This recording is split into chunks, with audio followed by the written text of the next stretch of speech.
In early June, I saw a photo of a keyboard in a fan group. I looked and thought, wow, this is way too cool. Really? But I've never heard of this brand either, like the MAT68 Ultra or the UK68. I even went to the blogger group to ask. As expected, this is a new manufacturer. I happened to be lucky enough to get one at the end of the month. Let's take a look at how they performed. The most attractive feature of the keyboard is its appearance. The exterior uses a color-changing anodizing process. If anyone in front of the screen knows about aluminum product craftsmanship, they should know. This gradient color transition still has a very low yield rate for anodic quality. Less than 50%. But he really is very cool. The entire shell uses a gradient color. This one is an Aurora green gradient. It looks like a blue-green color. It was still very eye-catching. Although I had never seen the Aurora, I did encounter UGS68. This time, there are also 5 color options, all gradient colors. The shell feels very delicate to the touch, and the workmanship is excellent. Do you like this color craftsmanship? The layout still has a 68-inch arrow key that is introduced. It still looks quite compact. On the left is a removable side panel, and a trendy, hollowed-out design with a pressed logo. It also has a small ribbon module. You can switch to a ribbon for your own choice.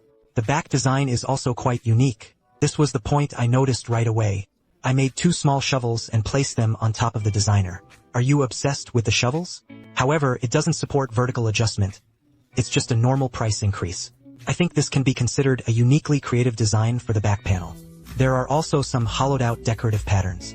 With this gradient color, I think the sense of sophistication is about to overflow. The sword and cap master uses fully transparent PC material, combined with this lower light position.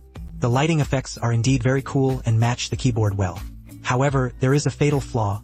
It has a bit of stickiness and a bit of temperature correction. This is also a common issue with PC materials. It feels very smooth to the touch with no grainy feeling.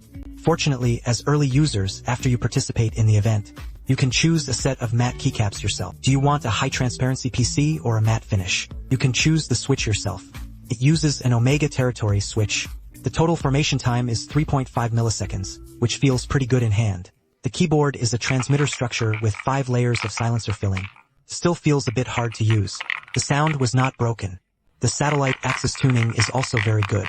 There are no steel wire sounds or static noises, so let's listen briefly.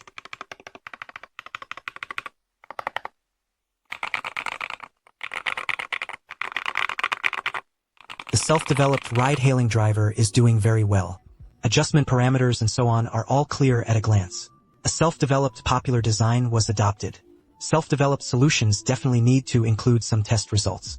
Based on Teacher Hype's actual test results, at the top, there is a depth protection of about 0.035. This is relatively reasonable. 0.01 RT whether in the middle or bottom. All are extremely precise. Finally, let's look at this keyboard. I think its biggest selling point is its exterior looks. The gradient color with a yang level exterior is the current magnetic switch.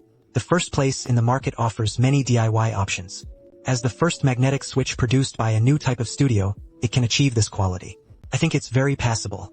Moreover, behind the self-developed solutions and drivers, could it be that some major company is making a move? Keyboard number 3 debuts. If you like it, you can check it out. That's all for this video. I am Sancho.